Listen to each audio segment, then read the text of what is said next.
Bismillahirrahmanirrahim. Assalamu alaikum dear students. How are you? Hope you are enjoying good health. I am Zaman Tahir and I am here to teach you chemistry. We will begin with our first chapter entitled Chemical Equilibrium, and today we will cover different topics.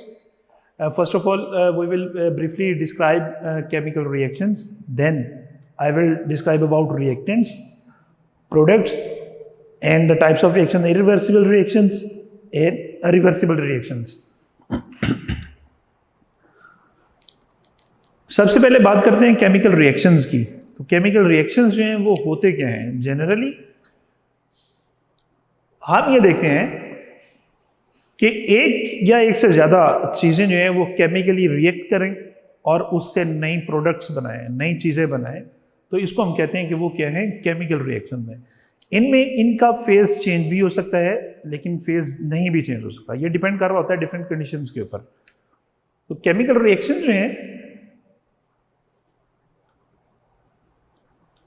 That reaction in which one और मोर substances react chemically and convert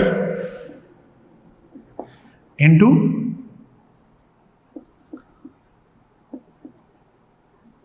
other substances. So generally जो है वो हम ये कह सकते हैं कि केमिकल रिएक्शन जो है वो ऐसे रिएक्शंस होते हैं जिनमें एक या एक से ज़्यादा सब्सटेंसेस वो केमिकली रिएक्ट करती हैं और कन्वर्ट हो जाती हैं डिफरेंट सब्सटेंसेस में। मिसाल के तौर पे हम जो है वो पानी की एग्जांपल लेते हैं, तो आपको पता है हाइड्रोजन जो है वो एक गैस है, ऑक्सीजन जो है वो एक गैस है, लेकिन जब ये दोनों कंबाइन होते हैं, केमिकली रिएक्ट करते हैं, तो एक नई प्रोडक्ट बनती है, नई चीज़ बनती है जिसे कहते हैं वाटर। और वाटर की जो फेज है वो लिक्विड फेज में होता है। अब इक्वेशन को बैलेंस करने के लिए यहाँ पे ऑक्सीजन के दो एटम्स हैं, यहाँ पे एक है, तो हम इसको क्या करेंगे? दो के साथ मल्टीप्लाई कर देंगे। लेकिन जैसे ही हमने जो है वो इधर दो के साथ मल्टीप्लाई किया, हाइड्रोजन जो है वो इधर कितने हो गए? चार, इधर दो हैं, तो हमने इधर भी इसको दो के साथ मल्टीप्लाई कर दिया। फॉर एग्जाम्पल एक और हम जो है वो रिएक्शन देखते हैं, मैग्नीशियम प्लस ऑक्सीजन, जब ये दोनों रिएक्ट करते हैं तो मैग्नीशियम ऑक्साइड बनता है। इक्वेशन को बैलेंस करने के लिए हम क्या करते हैं? ये टू प्लेस करते हैं। सो केमिकल रिएक्शन जो है वो क्या है कि जिसमें दो या दो से ज्यादा या एक सब्सटेंस जो है वो कन्वर्ट हो रही होती है डिफरेंट सब्सटेंसेस में, और इनके जो फेज हैं वो चेंज हो भी सकते हैं और चेंज नहीं भी हो सकते। अब आप देखेंगे कि ये एरो इससे, ये इसकी लेफ्ट हैंड साइड है और ये इसकी राइट हैंड साइड। ऐसी सब्सटेंसेस जो एरो के लेफ्ट हैंड साइड पे मौजूद हैं उनको हम कहते हैं रिएक्टेंट्स।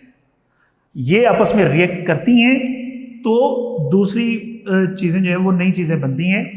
तो इन सब्सटेंसेस को जो लेफ्ट हैंड साइड पे मौजूद हैं इन्हें हम कहते हैं रिएक्टेंट्स, और जो राइट हैंड साइड पे जो नई चीज़ें बनती हैं उन्हें हम कहते हैं प्रोडक्ट्स। जैसे कि इस रिएक्शन की अगर हम बात करते हैं तो इसमें जो रिएक्टेंट्स हैं वो हाइड्रोजन और ऑक्सीजन है, और ये कन्वर्ट हो रहे हैं वाटर में। तो हाइड्रोजन और ऑक्सीजन जो है ये रिएक्टेंट्स हैं, और जो वाटर मॉलिक्यूल बन रहा है ये प्रोडक्ट है। Same as it is magnesium and oxygen जो है ये क्या है? रिएक्टेंट्स हैं, और इससे जो नई चीज़ बन रही है, जो प्रोडक्ट बन रही है वो मैग्नीशियम ऑक्साइड है। इसको हम क्या कहते हैं? प्रोडक्ट्स कहते हैं। हमारी रोजमर्रा जिंदगी में डिफरेंट टाइप्स ऑफ रिएक्शन जो है वो हो रहे होते हैं, और इसका सबसे मेन जो रिएक्शन है जो हमारी डेली लाइफ में हो रहा होता है वो है, अगर आप देखें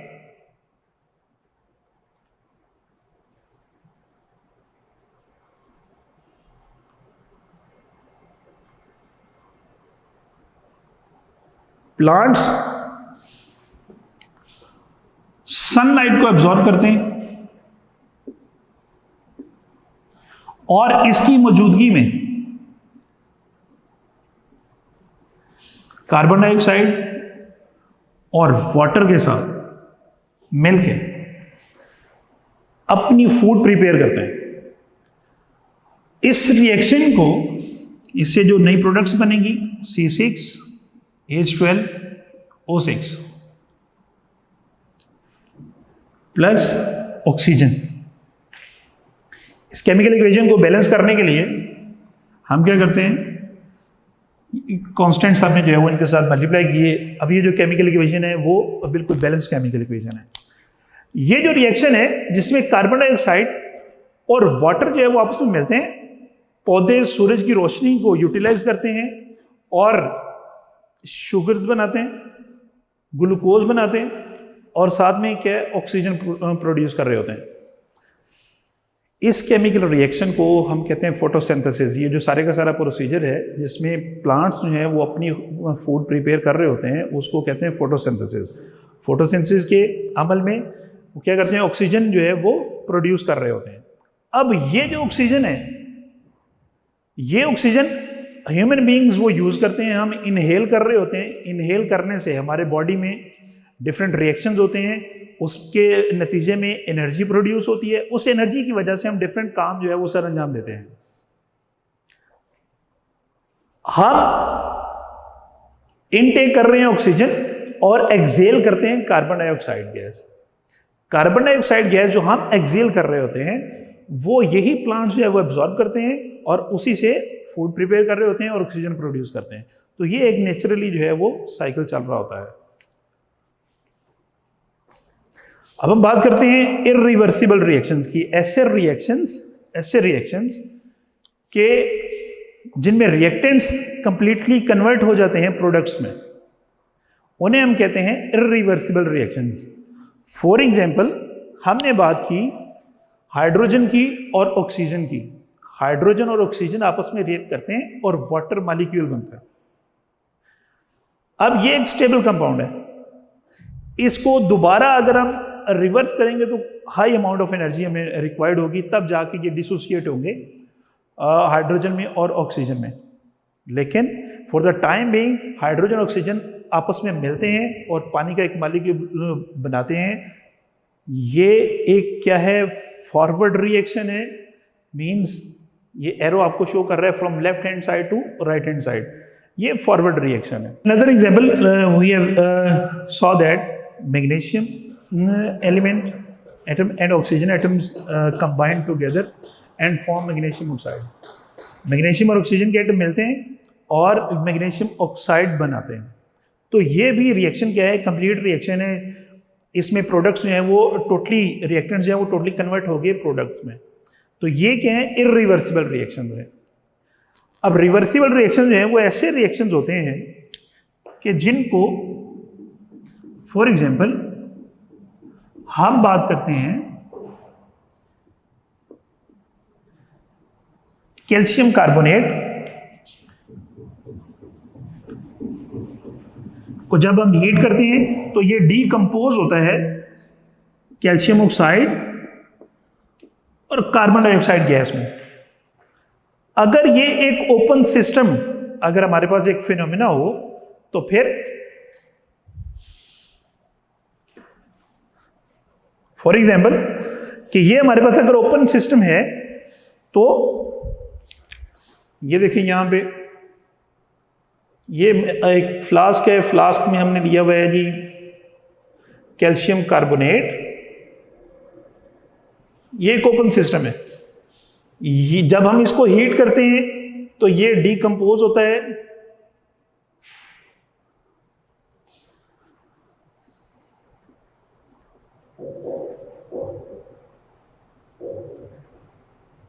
कार्बन डाइऑक्साइड गैस में और कैल्शियम ऑक्साइड में। यहां से कार्बन डाइऑक्साइड गैस जो है वो इवॉल्व हो जाएगी और पीछे हमारे पास कैल्शियम ऑक्साइड बचेगा। तो ये एक कंप्लीट रिएक्शन है, ये एक इरिवर्सिबल रिएक्शन है। लेकिन अगर हम यहां पे सिस्टम को क्लोज कर दें, सिस्टम को क्लोज कैसे करेंगे, यहां भी हमने इसका लिड अप्लाई कर दिया, यहां पे भी लिड अप्लाई कर दिया, तो अब क्या होगा, जैसे रिएक्शन स्टार्ट होगा हम इसको हीटअप करेंगे तो कैल्शियम कार्बोनेट जो है वो डीकम्पोज होगा कार्बन डाइऑक्साइड में और कैल्शियम ऑक्साइड में। लेकिन जैसे जैसे अब वक्त गुजरेगा ऊपर से लिड जो है वो क्लोज है, कार्बन डाइऑक्साइड गैस जो है वो इवॉल्व नहीं होगी सिस्टम में से, तो उसका रिजल्ट क्या होगा, as a result carbon dioxide जो है वो कुछ देर के बाद कैल्शियम ऑक्साइड के साथ दोबारा कंबाइन होगी, तो ये कन्वर्ट होना शुरू हो जाएगी कैल्शियम कार्बोनेट में। तो ये एक रिवर्सिबल रिएक्शन है। फर्स्ट फेज में जो इसका रिएक्शन उसमें कैल्शियम कार्बोनेट जो है वो डीकम्पोज हुआ कार्बन डाइऑक्साइड गैस में और कैल्शियम ऑक्साइड में। इसमें से चूंकि एक क्लोज्ड सिस्टम है, क्लोज सिस्टम में कार्बन डाइऑक्साइड गैस जो है वो इवॉल्व नहीं हो सकती, तो इसने क्या किया, दोबारा फिर कैल्शियम ऑक्साइड के साथ मिलके कैल्शियम कार्बोनेट जो है वो बनाना शुरू कर दिया। तो ये एक रिवर्सिबल रिएक्शन है। इसके बाद हम एक और एग्जांपल देखते हैं। Iodine and hydrogen when react hydrogen iodide is formed. To balance the equation, I have put 2 here because iodine have here 2 atoms. Here iodine has 1 atom, so we multiplied by 2. Iodine और hydrogen जब मिलते हैं तो hydrogen iodide बनता है। यहां पे iodine जो है उसका जो कलर है वो पर्पल